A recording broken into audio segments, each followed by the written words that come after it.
Alright, welcome back everyone. I'm Setharoth, and today we are continuing our exploration into the spells of the mod Phenderix. We get a large subcontinent with quests and NPCs and all sorts of stuff to explore, but for now we are still pummeling through all of these spells. Today is going to be special because not only are we getting into the lightning spells, but we're also going to get into the new spell types that are included by this mod. So for example, our last two videos we focused on fire and frost magic. Now we're going to be focusing on lightning and water. The two of them are actually coded to work alongside each other, much the way water Pokemon do not respond well to lightning attacks. But without further ado, let's go ahead and charge in. So we've got our lovely apprentice slash showcase slash volunteer here. The first spell we are going to be exploring is called Lightning Channel. This is very similar to the effects that we've already seen from some of the other spell mods. Oh, okay, you're getting hostile, so we're just going to make you abracadabra goodbye. There we go. So the range on this is similar to a lot of the other channel spells. Oh, wait. That was interesting. Oh, channel spells do more damage when you're up close. That's good to know. That might explain why when I was testing frost from across the room it wasn't doing that much damage. Alright, so you got plenty of range. You can just start picking away at the target long before they get to you. Keep in mind, Phenderix spells will actually interact with each other. So for example, if I hit this guy with a water spell, he becomes waterlogged, then you add in lightning, does more damage. The lightning applies what is called a charged effect. So we haven't come across any spells yet that interact with the charged effect, so spells that are meant to follow lightning, but we will find more of those as we go further down into our little deep dive. So that was our lightning channel spell. Let's see what we got next. Alright, next I want to show you an enchantment for lightning, which gives my sword lovely little runes, and then adds lightning damage when you attack with it. So it's very simple to the other similar to the other enchantment spells that we saw, in that it just adds on that elemental damage with each hit. But it's great for spell swords, and I like that it is activated as a power, so it's not activated as a spell, which is nice, because if you're a sword swinging spell sword... Oh, that's fun. You gotta throw in a kill cam now and again just to keep things fresh. Anyway, I like the idea that I don't have to use my enchantment spell in my offhand. So that if I'm a spell sword and I'm going to go into combat, I could use this to summon an ally, or do an escape, or whatever else I need to. And I can actually just rely on my power button to activate the enchantment. I think that is a very clever way to go about that, to make things a little easier on the player, so they're not constantly spamming that spell every time they get into a fight. Alright, next is Lightning Strike. This is a powerful lightning attack that strikes through an opponent at close range. Okay, so let's try touch range. That didn't seem to do much. Oh, that has quite the charge time. Oh, hi! Oh, ow! Oh, ow! That hurt my ears. Ah, okay. Maybe turn down the music a little bit if you're going to be using that spell a lot. Okay, so we're looking at melee range and lots of damage. And your ears go with it. Okay, I really hope that sound effect doesn't accompany the rest of the spells, but we'll find out. Alright, so that was Lightning Strike. It's meant for melee range. That may seem like suicide for certain mage builds, but if you're using Ordinator's perks for electric attacks, there's actually a stun in there that lifts the target into the air for 2 seconds, which would be the time you would want to hit them with a touch spell that does a lot of damage. Next, we want to look at Discharge. Knocks back target. Blasts the target with lightning magic for 60 health and magicka damage. Okay. Just, oh, you want to see it coming, don't you? You're not going to let me just sneak up behind you. Oh, okay. That's not bad. For some reason I was picturing some crazy knockback distance, but no, this works out just fine. That is cool. Alright, so it kind of reminds me of the Entombment spell that we saw in the Frost demo on the last video. it buys you some time. You do a lot of damage, but you also knock down your opponent. So if you're dealing with a situation where you're running for your life, or you're trying to pursue a target, but wolves or whatever, or little bandits are getting in your face, this is one way to slow down a target and give yourself some time to run for your life, depending on the context.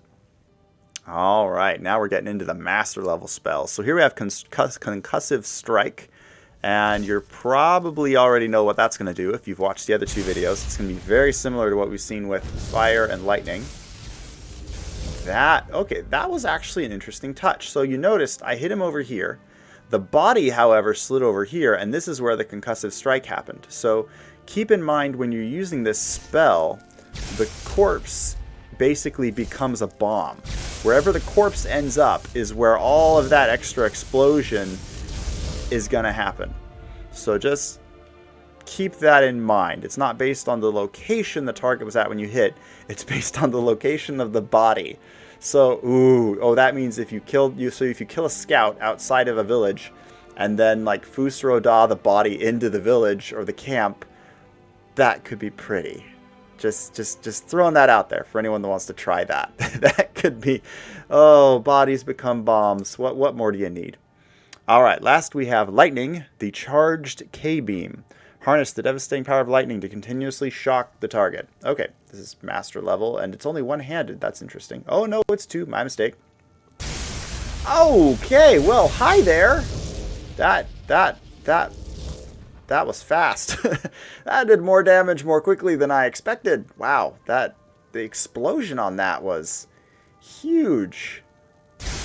Okay, so if you ever played to a master destruction level in vanilla Skyrim, you will remember that there was a lightning type spell similar to this one. It was a beam, but it didn't detonate the target and explode and hurl fruit across the room. So he's kind of taken that vanilla master spell and dialed that up to 9,000. And I approve. That's pretty cool. Oh man, look at the blast radius on that. I'm hitting the top of the roof and he's still taking damage. Oh, that's fun. And it gobbles up your magicka like nobody's business. So it's not too overpowered because it's super expensive. But keep that in mind.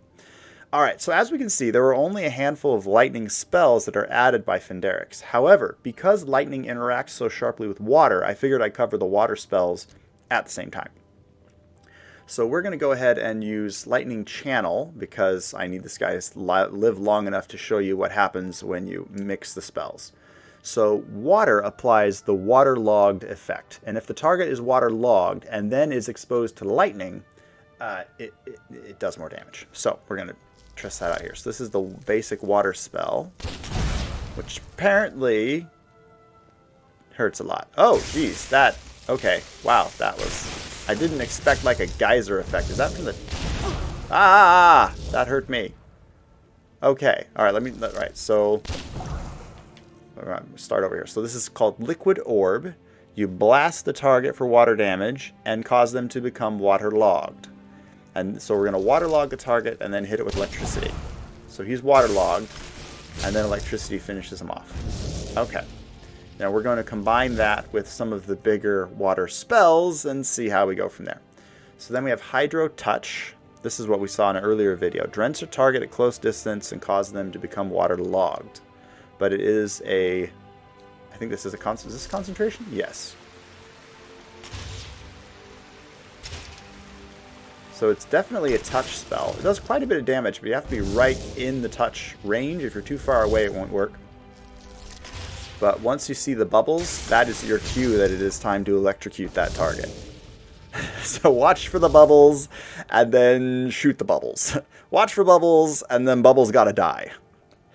I have problems. Alright, next I want to look at Concentrated Stream. Oh no, I need Concentrated Stream in the left hand. Condense water into a powerful stream that pummels the target and causes them to become waterlogged. So by pummel, do they mean like there's a push effect too?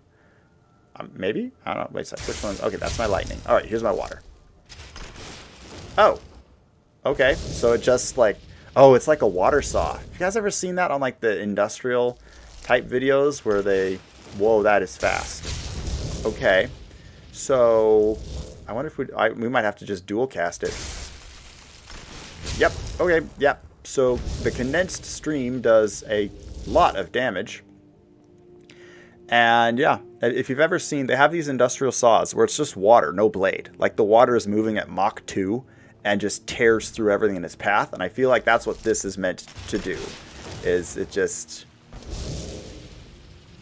It's actually not too bad on your Magicka too. You can keep that up for quite a while. And it does quite a bit of damage. That's a handy spell.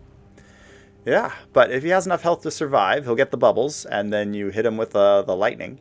And with water, you can also hit them with frost, and you'll get an added frost effect. So either way, oh, actually, I think if they're wet and you hit them with fire, then they become steaming, which also does extra damage. So yeah, just mixing the spells in general is usually a good idea.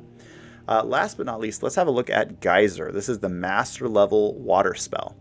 Blast a target with water magic for 60 damage, and also cause a geyser to explode underneath the target for 100 damage to a large area. Let's kill him over here, so he will spawn where I'm standing. Wow, this apprentice level spell is not killing him as quickly as I would like, but there we go. Okay, down he goes. I just want to maximize the distance between me and him when this turns into an evil water park that kills people. Add a 1, add a 2, add a 3. Oh, you hold it. Okay, so this isn't a concentration one. Oh, well, there you go. That's kind of cool. You make it rain. Okay, so you get the little like bloop effect, but you need to actually hit a target, an enemy, before you'll get the geyser effect, which I feel like is an important distinction to make, lest you train all the way up to master level and then be disappointed when you don't get exactly the effect you're looking for. Okay, alright, so that will cover all of the lightning and water spells. So if you were doing this in a playthrough, for example, you would have water in one hand, lightning in the other, and you would just gradually upgrade till you got up to probably expert level. Once you're at master, then it's mostly two. No, actually, ooh, the geyser spell is not a two-handed spell. So then you could take, say, Discharge in the right hand, which is a lightning spell. Yeah, there you go. So you could dual wield the water spell first that causes a huge geyser effect, and then go in with a lightning spell that will take advantage of the waterlogged effect, and they all die. So that's a fun little combination that you guys can toy with should you ever try out the Phenderix mod. To be fair, I think the only patches that I have for Phenderix are related to if there's spells that overlap in some way. I don't think... Phenderix actually is a pretty good mod. I haven't had to make a lot of patches between Phenderix and my more unique load orders. So that's actually worked out really well. And you know what? For this video, I think we'll just end camping out in the middle of our nice creepy little frosty flames with a nice view of the night sky. That's a great way to end the video. Thank you guys so much for enjoying the video with me and exploring Phenderix. Let me know in the comments below what your favorite spell in the collection was from today. I really liked the K-Beam. It was like an upgraded version of what you had from Skyrim, and I'm getting annoyed by NPCs talking to me. So we're just going to run up to the roof and get away from it all. What other wizard doesn't want to just magically bloop away from all the NPCs that will annoyingly talk to me? All right. Thank you again for a wonderful video and for your guys' participation. I hope you're having a wonderful day. Talk to you later.